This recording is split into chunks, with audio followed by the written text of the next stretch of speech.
안녕하십니까. 반갑습니다. 늘 주 안에서 건강하시기를 바랍니다. 하나님 말씀 보겠습니다. 창세기 50장 19절로 21절입니다.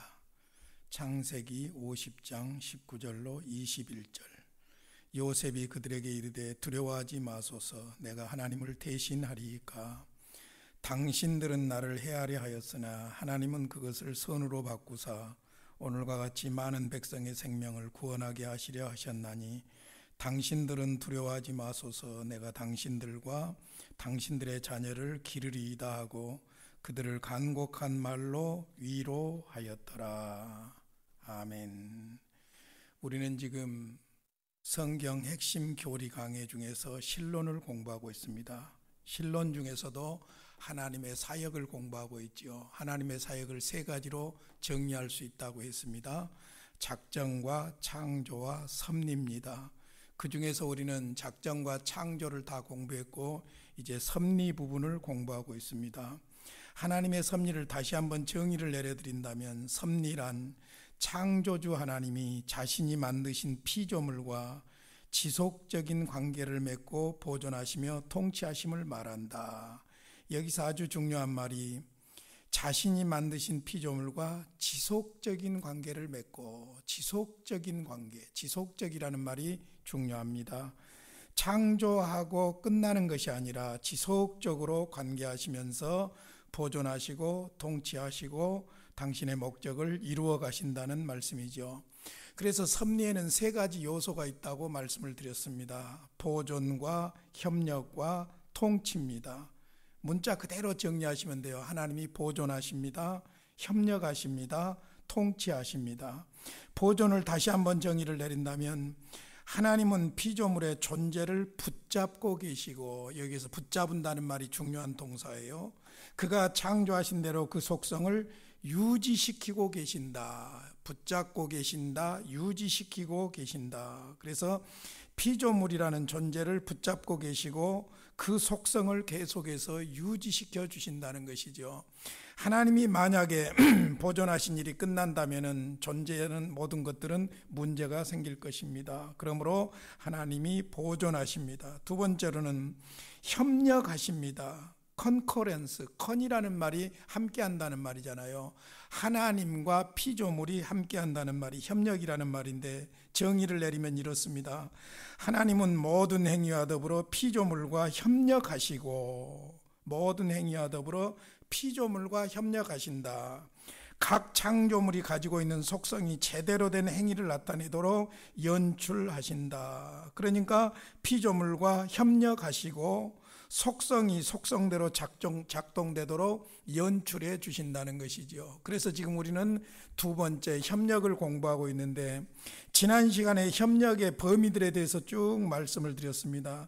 단순한 자연현상, 야생동물, 우연으로 보이는 사건들, 그러나 완전하게 하나님으로부터 협력이 되어지고 완전하게 피조물이 작동한다는 것이고, 그리고는 모든 국가 간의 일이라든지 우리의 생활 속의 사소한 일들, 먹는 일, 탄생하는 일, 삶과 성공과 실패, 이 모든 것들이 다 하나님의 협력 가운데서 이루어지고 있다는 것을 말씀드렸습니다. 오늘은 협력을 한 번 더 말씀드리려고 하는데, 아주 중요한 부분이 뭐냐면은 하나님의 섭리와 악의 문제입니다. 다시 말하자면 구체적으로 하나님이 협력하시는 부분과, 그렇다고 하면은 인간의 악행 문제는 어떤 관계가 있는가 하는 아주 중요한 부분입니다. 만약 하나님이 모든 것의 궁극적인 원인이라면, 또 이 땅에 존재하는 모든 것이 하나님의 섭리 내지는 협력 안에서 존재한다면 이 세상에 존재하는 악과 하나님 사이에는 어떤 관계가 있는가? 그리고 사람들이 저지른 악행의 궁극적인 원인이 하나님인가? 그렇다면 모든 악에 대해서 하나님이 책임을 져야 하는가? 사람이 책임을 져야 하는가? 이런 문제입니다. 불신자들이 아주 많이 제기하는 그런 문제이기도 하지요. 그러나 성경을 자세히 보면 성경 어디에도 하나님께서는 악의 원인자나 동조자로 기록되고 있지를 않습니다. 악행에 대해서 하나님이 기뻐하신다는 말도 없고, 그리고는 하나님이 악행의 책임자라는 의미도 없습니다. 오히려 악행은 그 악행하는 자들에게 책임이 있다고 성경은 분명하게 말하고 있는 것을 볼 수 있습니다. 그래서 하나님의 섭리 혹은 하나님의 협력과 악에 대한 문제에 대해서 성경에서 제가 세 가지 샘플을 제시해 드리도록 하겠습니다. 첫째는 요셉의 이야기고, 두 번째로는 잘 아시는 바로의 강팍한 마음과 하나님의 섭리의 문제고, 세 번째로는 예수 십자가 사건입니다. 이 세 가지를 샘플로 해서 과연 섭리하시는 하나님에게 악의 책임이 있는가, 아니면 악행을 하는 자들에게 책임이 있는가, 매우 어려운 문제예요. 우리의 이성으로는 이해하기에 아주 어려운 문제이지만은 우리는 성경 그대로를 믿자는 것이지요. 먼저 요셉 이야기를 한번 보겠습니다. 잘 아시는 대로 요셉의 형들이 요셉에게 악행을 했습니다. 요셉을 죽이려고 하다가 이제 미디안 상인들에게 팔아넘겼고, 그로 인해서 요셉이 애굽에 가서 노예 생활, 종생활 하면서 고생을 많이 했다가 총리가 돼서 성공했지요. 창세기 45장 5절에 보면 이제 곡식을 구하러 갔던 형들이 총리가 되어 있는 요셉을 대면하게 됩니다. 얼마나 놀랐겠습니까? 이때 요셉이 했던 말이에요. 창세기 45장 5절입니다. 당신들이 나를 이곳에 팔았다고 해서 근심하지 마소서, 한탄하지 마소서. 하나님이 생명을 구원하시려고 나를 당신들보다 먼저 보내셨나이다. 먼저는 이 말 속에서 요셉이 하나님의 섭리를 믿고 있는 것을 볼 수 있습니다. 형들의 악행까지도 하나님의 섭리로 받아들였기 때문에 하나님께서 자기를 통해서 하실 일을 하기 위해서 그렇게 하셨다라고 받아들이는 것을 볼 수 있지, 형들의 악행이 잘했다는 말은 결코 아니라는 것이죠. 창세기 50장 20절 오늘 읽어드린 말씀에 보면은 이제 형들이 항상 양심의 가책을 받고 있다가 아버지 야곱이 죽으니까, 이제 아버지가 죽었으니까 요셉이 복수할 것이다, 자기들 생각 같은 줄 알고 두려워하지요. 그때 요셉이 울면서 고백하는 말이 바로 이 말입니다. 창세기 50장 20절이죠. 당신들은 나를 해하려 하였으나 하나님은 그것을 선으로 바꾸사 오늘과 같이 많은 백성의 생명을 구원하게 하시려 하셨나니, 그렇게 말합니다. 하나님이 악의 원인자가 아니라는 것을 선언하고 있습니다. 그리고 하나님은 선하신 하나님이라는 것을 오히려 간증하고 있는 것을 볼 수 있지요. 그리고 그 하나님의 섭리에는 목적이 있다. 무엇보다도 생명을 구원하시고, 더 깊이 보면은 하나님의 구원 역사를 이루어 가시는 하나의 과정이 섭리라는 것을 볼 수 있지요. 그러니까 형들의 악행에도 불구하고 하나님의 섭리로 하나님의 목적이 성취되는 일 사이에 존재하는 조합, 소위 협력을 보게 되는 것이죠. 그러니까 인간의 악행과 하나님의 섭리 둘 다 뚜렷하게 계시되고 있는 것을 볼 수 있습니다. 형들의 잘못은 잘못이어요. 그것이 미화되거나 아름답게 승화될 수 없다는 이야기죠. 하나님이 그것을 칭찬하시지도 않는다는 것입니다. 그러니까 형들의 악행은 악행으로서 책임이 있는 것이고, 하나님은 그 모든 것들을 다 통해서 협력하고 계신다는 말씀이지요. 두 번째로 우리가 잘 아는 바로의 강팍한 마음 문제입니다. 사실 로마서 9장 14절로 24절에서는 이 부분을 아주 구체적으로 다루고 있는 것을 볼 수 있는데, 바로의 강팍한 마음 때문에 애굽 땅에 10가지 재앙이 내리게 되지요. 피, 개구리, 이파리, 가축, 독병, 그 다음에 독종, 우박, 메뚜기, 흑암, 장자 죽음. 마지막 장자 죽음 재앙을 통해서 바로가 이제 이스라엘 백성들을 내보내는 것을 볼 수 있는데, 출애굽기 8장 15절에 보면 개구리 재앙, 두 번째 재앙이죠. 개구리 재앙이 풀릴 때의 바로의 모습을 보겠습니다.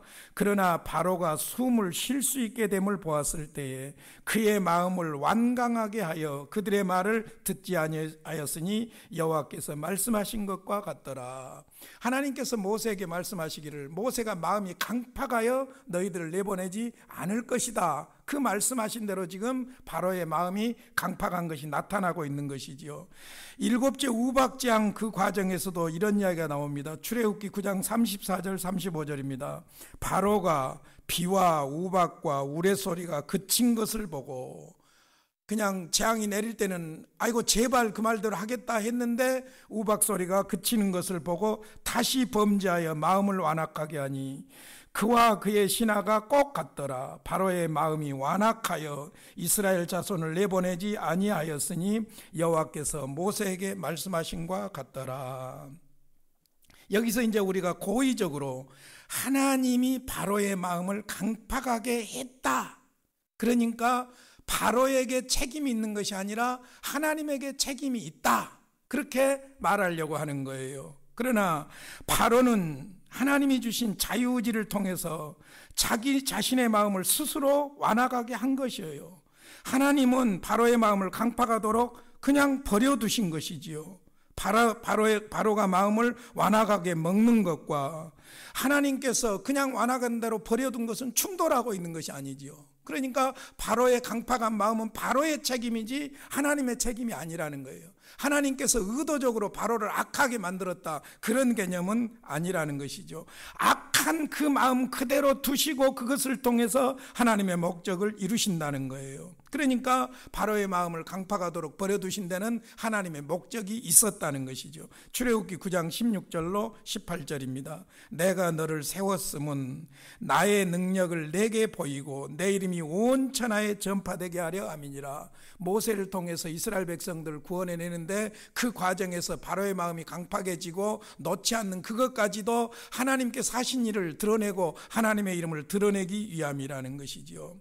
시편 105편 25절에 보면은 이제 출애굽 사건을 요약해서 노래하고 있는 내용 중에 한 부분인데, 또 그 대적들의 마음이 변하게 하여 그의 백성을 미워하게 하시며 그의 종들에게 교활하게 행하게 하셨도다. 그러니까 그들의 강팍한 마음이 하나님의 백성들을 힘들게 했고 괴롭혔다는 것이고, 이것을 통해서 하나님은 당신의 목적을 이루셨다는 그런 말씀입니다. 그러니까 요셉의 이야기를 보아도 하나님이 악의 원인자는 아니다. 그 다음에 바로의 강팍한 마음도 하나님께서 바로를 일부러 강팍하게 만들어 가지고 바로를 통해서 섭리했다, 그런 개념은 아니라는 거예요. 바로의 마음이 본래 강팍한 거예요. 본래 강팍한 마음이었고 하나님은 그대로 버려두셨고 그것을 통해서 하나님의 구원 목적을 이루고 계신다 하는 것이죠. 그 다음에 예수님의 십자가 사건입니다. 사도행전 2장 22절로 23절에 보면 사도들의 메시지인데요, 이렇게 말하고 있어요.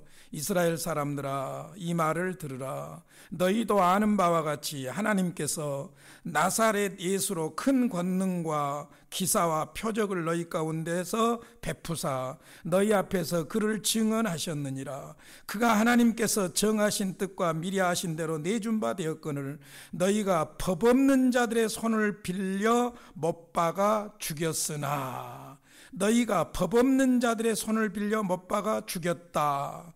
구체적으로 누구냐면 사도행전 4장 27절로 28절에 보니까 과연 헤롯과 본디오 빌라도는 이방인과 이스라엘 백성과 합세하여 하나님께서 기름 부으신 거룩한 종 예수를 거슬러 하나님의 권능과 뜻대로 이루려고 예정하신 그것을 행하려고 이 성에 모였나이다.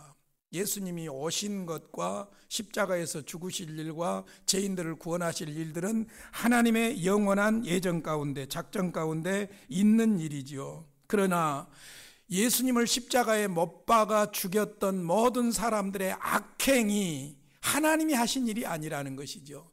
헤롯은 헤롯의 위치에서 악행을 행했던 것이고, 빌라도는 빌라도의 위치에서 그랬고, 모든 로마 병정들은 자신들의 위치에서 자신들의 악을 행했던 것이고, 무엇보다도 대제사장과 산헤드린 공회원 지도자들 중에는 이런 모든 것을 음모를 꾸미고 악행을 했던 당사자들이라는 것이지요. 그러니까 예를 들어서 흔히 불신자들이 쓰는 말로 가룟 유다가 예수님을 팔아 줌으로 공로자 아니냐, 그래서 예수님이 십자가에 죽었고 구원을 이루었지 않느냐. 아닙니다. 가룟 유다가 예수님을 판 행위 자체를 하나님의 섭리라는 미명하에 성경은 선하게 말하지 않습니다. 예수님이 뭐라고 했습니까? 태어나지 않으면 죽을 뻔했다고 말했잖아요. 그러니까 악행은 악행하는 그 사람의 책임이고 몫이지 하나님께서 그렇게 하신다는 것이 아니지요. 그러니까 그리스도를 십자가에 매달 때에 모든 개별적인 인물과 사건 모두 하나님의 계획 가운데 있는 일이었지만은 그럼에도 불구하고 사도들은 하나님께 어떤 도덕적인 책임도 돌리지를 않습니다. 왜냐하면 이 모든 행위의 원인은 사악한 인간의 의지적인 선택이었기 때문입니다. 가룟 유다가 선택한 거예요. 가룟 유다가 선택해서 악을 행하는 거예요. 어떤 면에서 보면은 가룟 유다보다도 베드로는 저주하면서 예수님을 모른다고까지 했어요.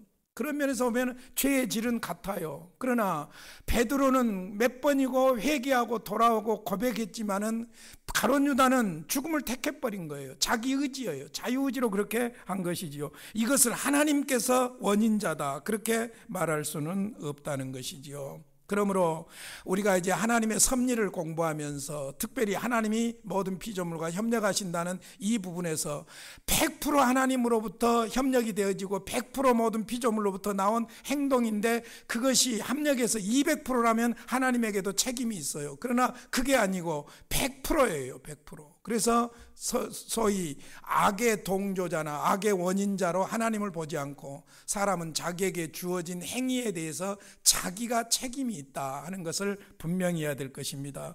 이 부분은 중요하기 때문에 하나님의 협력과 악의 문제에 대해서 한 5가지 정도로 다시 한번 정리를 해드리겠습니다. 첫째는 하나님이 섭리하신다는 사실이고, 두 번째로 하나님은 악을 행하지 않는다는 사실, 섭리함에도 불구하고 악을 행하지 않는다는 사실이고, 세 번째로 하나님은 오히려 악에 대하여 심판하신다는 사실이고, 네 번째, 악은 개념이나 환상이 아니라 그 사람에게 주어지는 실제적인 죄악이라는 것이고, 마지막으로 섭리에 대한 완전한 이해는 사실상 불가능하다는 거예요. 신비적인 것이죠. 그러니까 우리가 우리의 이성으로 하나님의 섭리를 100% 퍼펙트하게 다 이해할 수 있다라고 생각하면은 그때부터 시험이 들기 시작한 거예요. 신비의 영역으로 남겨야 할 부분들은 남기고 믿어야 될 줄로 믿습니다. 자, 구체적으로 성경으로 정리를 해드리겠습니다. 하나님은 섭리하십니다. 보존하시고 협력하시고 통치하시죠. 자신의 목적을 위해서 모든 것을 사용하시는 것이 사실이에요. 로마서 8장 28절 우리가 잘 알고 좋아하는 말씀이죠. 우리가 알거니와 하나님을 사랑하는 자 곧 그의 뜻대로 부르심을 입은 자들에게는 모든 것이 합력하여 선을 이루느니라. 잠언 16장 4절에 보면 이런 말씀이 나와요. 여호와께서 온갖 것을 그 쓰임에 적당하게 지으셨나니 악인도 악한 날에 적당하게 하셨느니라. 참 기가 막힌 말이에요. 이해가 잘 안 되는 말이에요. 그러나 악인도 악한 날에 적당하게 하셨다는 것입니다. 그러니까 하나님은 섭리하신다. 이것을 분명하게 우리가 믿어야 돼요. 보존하시고 협력하시고 통치하신다. 그러나 두 번째로 하나님은 악을 행하지 않는다는 것입니다. 절대로 하나님은 악을 행할 수 있는 분이 아니에요. 하나님은 선하신 하나님이시기 때문이죠. 누가복음 22장 22절 보십시오. 인자는 이미 작정된 대로 가거니와 그를 파는 그 사람에게는 화가 있으리로다. 가룟 유다의 죄를 절대로 칭찬하거나 그것이 하나님의 일이라고 원인자라고 말하지 않죠. 화가 있으리로다 말합니다. 마태복음 18장 6절로 7절에 보면 누구든지 나를 믿는 이 작은 자 중 하나를 실족하게 하면 차라리 연자맷돌이 그 목에 달려서 깊은 바다에 빠뜨리는 것이 나으니라. 실족하게 하는 일들이 있음으로 말미암아 세상에 화가 있도다. 실족하게 하는 일이 없을 수는 없으나 실족하게 하는 그 사람에게는 화가 있도다. 무슨 말입니까? 악을 행한 그 사람에게 책임이 있다는 거예요. 제 책임이 있다는 거예요.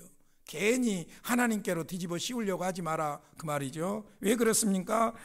야고보서 1장 13절 14절 보십시오. 사람이 시험을 받을 때에 내가 하나님께 시험 받는다 하지 말지니 하나님은 악에게 시험을 받지도 아니하시고 친히 아무도 시험하지 아니하시느니라. 오직 각 사람이 시험을 받는 것은 자기 욕심에 끌려 미혹됨이니. 가룟 유다가 자기의 명예를 위해서 예수를 따랐던 것이 사실이고 물질이 예수님보다 그의 눈에 있었던 것이 사실이고 그래서 예수님을 팔았던 것 아닙니까? 그것을 마치 하나님 책임인 것처럼 말할 수는 없다는 것입니다. 세 번째로 하나님은 악에 대해서 오히려 심판하신다는 것입니다. 하나님은 악을 저지른 도덕적 피조물을 공정하게 판단하시고 공의롭게 심판하시는 하나님이십니다. 이사야서 66장 3절 4절을 한번 소개해 드리겠습니다. 소를 잡아 드리는 것은 살인과 다름이 없이 하고 어린 양으로 제사 드리는 것은 개의 목을 꺾음과 다름이 없이 하며 드리는 애물은 돼지의 피와 다름이 없이 하고 분향하는 것은 우상을 찬송함과 다름이 없이 행하는 그들은 자기의 길을 택하며 그들의 마음은 가증한 것을 기뻐한즉. 마음에 하나님은 없으면서도 제사 드리는 것이 가증한 행동이라는 거예요.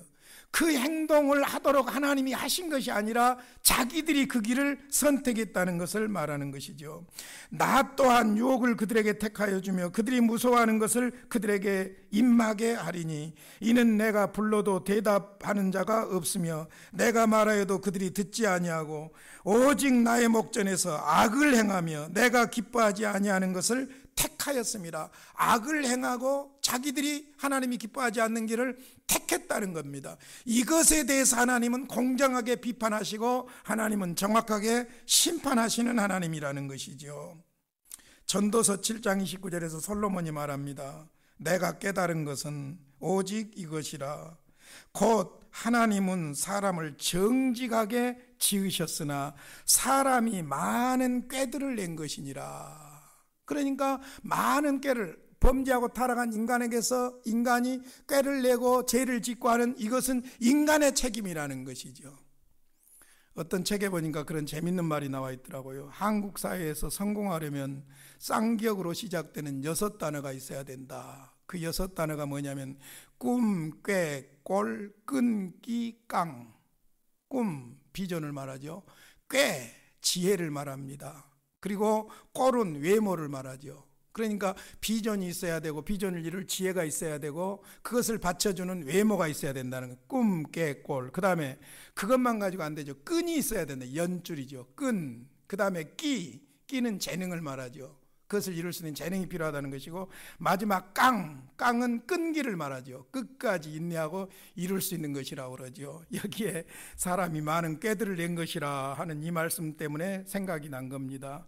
여러분, 꿈, 깨, 꼴, 끈기, 깡 이런 것이 중요한 것이 아니라 사실은 하나님을 의지하고 그 하나님이 나에게 원하시는 것이 무엇인가 그것을 생각하고 말씀을 잘 듣고 순종해 가는 것이 진정한 성공인 줄로 믿습니다. 로마서 9장 19절로 20절 보겠습니다. 혹 내가 내게 말하기를 그러면 하나님이 어찌하여 허물하시느냐 누가 그 뜻을 대적하느냐 하리니 이 사람아 내가 누구이기에 감히 하나님께 반문하느냐 지음을 받은 물건이 지은 자에게 어찌 나를 이같이 만들었느냐 말하겠느냐. 하나님이 나를 왜 이렇게 만들었습니까 하고 항변할 수가 있겠느냐 그 말입니다. 소위 자기가 죄지고 악한 행동하고 잘못해놓고 마치 책임이 하나님께 있는 것처럼 말하면 안 된다는 것이죠. 네 번째로 악은 단순한 환상이나 개념이 아니라 실제라는 것입니다. 그래서 악을 저지르면 안 됩니다. 악은 항상 자신과 남을 해롭게 하기 때문입니다. 야고보서 5장 19절로 20절입니다.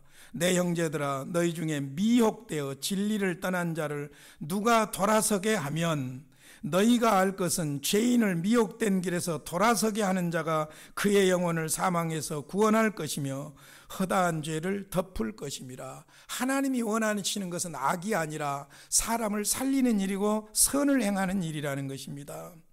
칼빈은 이런 말을 했어요. 사람의 뜻에 합당한 것과 하나님께서 합당한 것 사이에는 엄청난 차이가 있다. 잘 생각해 볼 말이에요. 우리가 섭리를 이야기하면서 가증스러운 우리의 죄악의 문제를 하나님을 원인자로 몰아가려고 하는 이런 어리석은 행동을 할 수가 없는 거예요. 칼빈의 말대로라면 하나님의 뜻에 합당한 것과 하나님께서 합당한 것 사이에는 엄청난 차이가 있다는 거예요. 헤르만 바빙크 유명한 조직신학자인데 그는 이런 말을 합니다. 부모는 매우 날카로운 칼을 사용하지만 자신의 어린 자녀에게 그 칼을 주는 부모는 없다. 그냥 이 말을 쉽게 제가 설명을 한다면 부모는 날카로운 면도날을 사용하지만은 그것을 잘 사용할 수 없는 철없는 아이에게는 주지 않는다는 것입니다. 즉 하나님은 자신의 선한 목적을 위해 악을 사용하실 수 있지만 자신의 백성조차도 악을 사용하도록 허락하시지 않는다는 겁니다. 바로의 강팍한 마음 그대로 내버려 둠으로 하나님의 목적을 이루어갈 수도 있지만은 그렇다고 해서 악을 행하도록 만드시는 분은 아니라는 것입니다. 그러므로 악은 실제적인 거예요. 그러므로 항상 자신과 남을 해롭게 하는 이 악을 동조하거나 미화해서는 안 되고 하나님은 악을 싫어하신다는 사실을 알아야 할 것입니다. 마지막 다섯 번째로 섭리는 우리 인간편에서 완전한 이해가 불가능한 신비에 가깝다는 겁니다. 그러나 어떻게 하나님이 악을 주관하시는지, 어떻게 악에 대한 책임은 하나님이 아니라 우리가 지는지에 대해서 우리가 완전히 이해하기는 불가능하다는 사실을 고백해야 합니다. 저도 섭리에 대해서 여러분에게 설명하면서 왜 자꾸 성경을 갖다 읽으냐면은 내 이성으로는, 내 이해력으로는 이해가 안 되는 부분이 많기 때문이에요. 그러니까 하나님의 말씀이 그렇다고 하니까 우리는 말씀대로 믿기 위함이지, 그렇지 않으면은 하나님의 섭리에 대해서도 우리는 오해하고 결국에는 시험에 들 요소들이 너무나도 많다는 거예요. 그래서 사실은 우리 편에서는 하나님의 섭리를 완전히 이해하기는 불가능하다는 사실을 우리가 고백해야 될 것입니다. 그래서 유명한 조직신학자, 제가 이 책을 많이 참고하고 있습니다마는 벌코프가 하나님과 죄와의 관계의 문제는 여전히 신비로 남아있다 그랬어요. 하나님과 죄와의 문제 설명하려고 이해하려고 애쓰지만은 여전히 하나님의 역사 측면에서 신비한 부분이 있다는 거예요. 우리는 이것을 이해하고 받아들여야 할 줄로 믿습니다. 중요한 것은 성경이 말씀하신 대로 우리는 믿는 것이지요. 말씀을 마무리하겠습니다. 자유와 자유의지의 문제에 대해서 좀 말씀을 드리겠습니다. 이 자유 문제는 이 자유를 어떻게 해석하느냐에 달려있다고 볼 수 있습니다. 하나님의 섭리를 거부하는 사람들의 자유에 대한 생각은 하나님의 보존과 협력과 통치, 행위 밖에서 자기 마음대로 행하는 것을 자유라고 하는 거예요. 그러면 이제 자유에 대한 개념 설정이 잘못된 것이죠. 하나님의 섭리와 무관하게, 하나님의 주권과 무관하게 자기 맘대로 행하는 것, 이것이 바로 자유라고 생각을 하고 있다는 것이죠. 다시 말하자면 외부로부터 그 어떤 것과도 상관없는 자유로운 결정이라고 생각하고 있는 것입니다. 그러나 그렇지 않습니다. 우리가 이미 배웠던 것처럼 히브리서 1장 3절에 있는 것처럼 그의 능력의 말씀으로 만물을 붙들고 계시는 하나님을 어떻게 제외할 수가 있겠습니까? 에베소서 1장 11절에 있는 대로 모든 일을 그의 뜻의 결정대로 일하시는 하나님을 어떻게 우리가 제외시킬 수 있겠느냐 그 말이에요. 하나님 없는 자유라고 하는 것은 있을 수가 없는 거예요. 어떤 면에서 절대 주권자, 창조주, 섭리하시는 하나님이시기 때문이죠. 그러니까 하나님이라면 하나님의 통제밖에 자유란 없습니다. 왜? 그의 능력의 말씀으로 만물을 붙드시죠. 모든 일을 그의 뜻의 결정대로 일하시는 하나님이죠. 그런 하나님이라면 하나님의 통제밖에 자유라는 것은 없다는 것이죠. 그러나 그럼에도 불구하고 하나님은 우리를 매우 자유롭게 창조하셨습니다. 우리에게 우리 마음대로 할 수 있는 자유의지를 주셨어요. 하나님이 자유롭게 창조했기 때문이죠. 우리가 가진 고유의 갈망과 욕구대로 행동하는 존재입니다. 우리는 로봇이 아닙니다. 조종당하는 존재가 아니라는 거예요. 하나님께서 우리 인간에게 자유의지를 주셨고 그 자유의지에 의해서 자기가 선택하도록 하고 선택에 대해서는 자기가 책임을 지게 되어 있는 것이죠. 그러므로 운명론이나 결정론이나 이런 것은 로봇 조종하는 것처럼 착각하는 것이죠. 그것이 성경의 가르침은 결코 아닙니다. 자기가 한 행동에 대해서는 자기가 책임을 져야 한다는 것입니다. 그러니까 자유라는 말에 대해서는 자유를 어떻게 정의하느냐에 따라서 그 결과가 너무나도 다르다는 것이고, 소위 불가지론 혹은 불신론, 무신론 이런 것의 문제점이 뭐냐면은 하나님의 주권을 부정하는 상황에서 자기들의 행동을 미화하려고 하기 때문에 많은 부작용과 불행을 가져온다는 사실이에요. 우리는 하나님의 주권 안에서 창조하시고 그리고 섭리하시는 그 섭리 안에서 우리가 그 뜻을 따라서 살아가는 이것이 바로 인간의 진정한 행복임을 알아야 할 것입니다. 하나님은 지금도 보존하시며 협력하십니다. 이제 다음 주에 섭리에 대해서 한 번 더 말씀드리겠는데, 마지막 요소 통치에 대해서 말씀을 드리고, 그 다음에 이제 중요한 것이 있어요. 하나님이 섭리가 일반 섭리가 있고 특별 섭리가 있어요.